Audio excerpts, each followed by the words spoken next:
कि भाजपा चाहेगी तो फिर गठबंधन होगा, नहीं चाहेगी तो हमें किसी तरह का कोई मलाल नहीं है। इस पे क्या प्रतिक्रिया? कोई किसी को नहीं नवाजता, फ्री में किसी को कुछ देता नहीं। भारतीय जनता पार्टी, जननायक जनता पार्टी का गठबंधन हुआ आफ्टर इलेक्शन और कुछ मुद्दों को लेकर के मिनिमम कॉमन प्रोग्राम तय किया गया, तब जाकर के ये गठबंधन हुआ और गठबंधन उन शर्तों के तहत चल रहा है। हमारी तरफ से कभी कोई ऐसी बात जननायक जनता पार्टी के किसी नेता ने नहीं कही कि जिससे कोई दूसरी पार्टी ये मान के चले कि एक तरफा कुछ स्टेटमेंट है।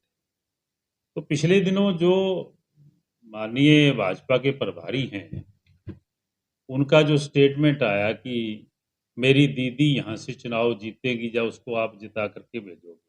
अब वहाँ से डिप्टी चीफ मिनिस्टर नुमाइंदे हैं, वो प्रतिनिधित्व कर रहे हैं उचाना विधानसभा का। तो ये तो सरासर गठबंधन के खिलाफ।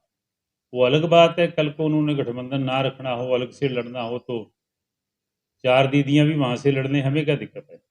लेकिन हमें इस बात की दिक्कत है कि एक आम व्यक्ति ने, प्रदेश का उप मुख्यमंत्री, जननायक जनता पार्टी का मुखिया, अगर वहाँ से नुमाइंदा है, तो फिर ये स्टेटमेंट देनी जो है ना, मैं समझता हूँ इमेच्योरिटी। क्या दोहरा है भाई?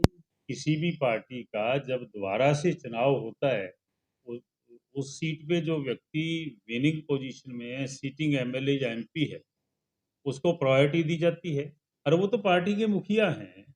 अगर गठबंधन होगा तो तब भी उनका राइट बनता है कि गठबंधन का प्रत्याशी उस पे दोबारा से लड़े। नहीं गठबंधन होता तो जननायक जनता पार्टी के तो मुखिया वो लड़ेंगे। या 100 लोग आके लड़ लें तो सबको छूट है, कोई भी लड़ सकता है। देखिए बड़ी स्पष्ट बात है कि जो जहाँ से नुमाइंदा है, सिटिंग विधायक एमपी है, उसका राइट बनता है कि नेक्स्ट इलेक्शन में वो ना जाना चाहे तो अलग बात है। राइट बनता है, गठबंधन का भी हक बनता है कि उनको ऑफर करे वो आइंदा वहाँ से लड़ने के लिए। गठबंधन नहीं है तो अलग बात है, लेकिन पार्टी की तो देखो तो अंडरस्टूड है कि जहाँ से वो नुमाइंदे हैं, नेक्स्ट इलेक्शन में वहाँ से वो जो है ना अपनी चुनाव लड़ने का काम करेंगे। अगर बीच गठबंधन जो है वो ऐसे नहीं होते मनमर्जी के। गठबंधन है कुछ मुद्दों को लेकर के होते हैं। उन मुद्दों पे सभी को पहरा देना पड़ता है, सभी को खरा उतरना पड़ता है, सभी दलों को। ऐसा नहीं है कि वो अपने पास रखती है, रखने का तो कोई मतलब ही नहीं होता। जहाँ से कोई व्यक्ति जिसका वर्चस्व है, जहाँ से कोई जीत सकता है या किसी का क्लेम है, उसी को चुनाव लड़ाया जाता है। जननायक जनता पार्टी अपने आप में सक्षम है कि वो चुनाव लड़ सके। सवाल ये नहीं है गठबंधन टूटने का, हमने तो कभी ऐसा कहा ही नहीं।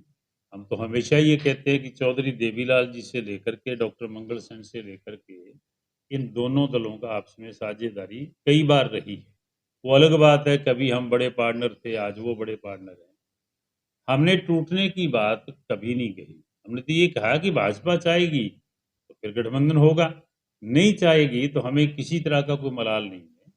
हम लोग अपना अकेले मैदान में जाएँगे और पूरी तरह से सक्षम हैं। आज हमारा संगठन बहुत मजबूत है, चौधरी देवीलाल की नीतियों पे चलने वाला हमारा संगठन है। मैं मान के चलता हूँ, कोई प्रॉब्लम नहीं है।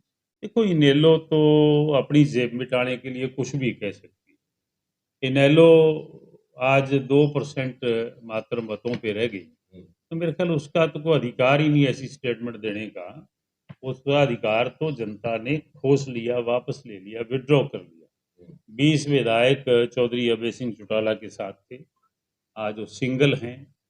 ऐसे हालात हो गए तो मेरा ख्याल है उनको तो कोई राइट नहीं है बात करने का।